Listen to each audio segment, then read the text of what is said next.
Haya, kama kawaida tunaendelea kukiwasha.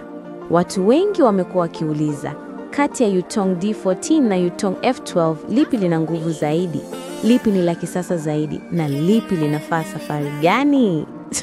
Sasa tulia, usiwe na pressure. Kwanza, muonekano na ukubwa. Yutong D14 ni long coach, urefu wa mita 13. Hapa tayari linaonekana executive, refu kama ndege ya barabarani. Ukisimamisha pembeni ya F12 unaliona moja kwa moja. F12 nayo ni kubwa, lakini mita 12, hivyo iko kwenye kiwango cha mid-size luxury coach. Kwa kifupi, D14 ni 100% ya urefu wake, yani refu premium. F12 ni 87% ya urefu wa D14 compact, lakini luxury. Sikiliza alafu nielewe vizuri. Hapa naongelea tofauti mbili bila kusahau wakosoaji kwa heshima. Chafu ya wachafuzi. Nguvu ya engine. D14 limejengwa kubeba mizigo mingi, abiria wengi na safari ndefu. Huanzia 410 hadi 420 na tanki la mafuta katika 400 mpaka 750. Injini zake zimetengenezwa kwa ustadi wa kazi ngumu, safari ndefu na kukabiliana na changamoto za barabara. F12 yenyewe kwa sababu ni nyepesi linaenda Cummins 360. Uwezo wa tanki 400, lakini linakimbia vizuri sana. Haswa kwenye mafuta, linatumia kidogo kuliko D14, ni mashine mzito imetengenezwa kwa viwango vya juu kwa F12 nyepesi sana. Ulinganisho, D14 power strength ni 95%, F12 power strength ni 85%.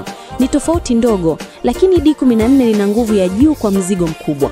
Sasa hii kwa makampuni yetu ya usafirishaji changamoto kidogo kama unategemea mizigo uzito unakuwa mkubwa kwenye mizani. Uzito, weight percentage, asilimia za uzito wazi kabisa. D14 ni nzito kwa 100% kwa standardi yake. Hili ndilo kochi nzito, long frame, large luggage structure kubwa. F12 ni 78% ya uzito wa D14. Linapumua, linaenda light, halina pressure ya mizani. Hii ndio sababu D14 mara nyingi linahitaji mizigo ipangwe vizuri kuepuka full weight kwenye mizani, wakati F12 ni rahisi kulidhibiti.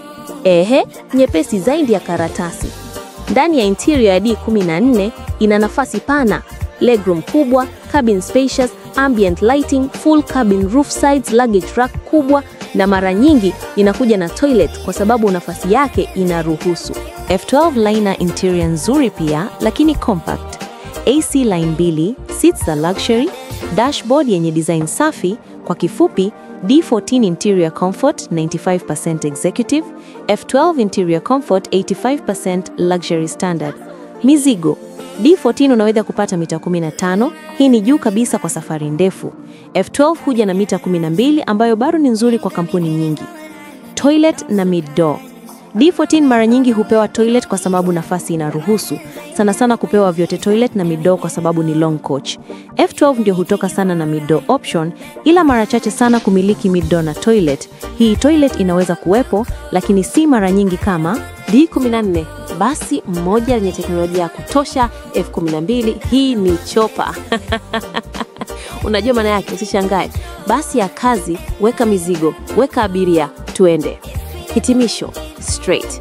D14 executive, long coach, nguvu kubwa, nafasi kubwa, mizigo mingi, safari ndefu. F12 speed, fuel efficiency, body nyepesi, luxury compact, rahisi kutumia kwenye routes nyingi. Kwa kifupi, D14 ni level ya juu. F12 ni level ya juu lakini lightweight. Hakuna aliyemzidi mwenzake, kila mmoja lina kazi yake. Ila kwa mimi D14 umeme. Haya, huyu hapa baki nasi kwa usafiri bora mikoani.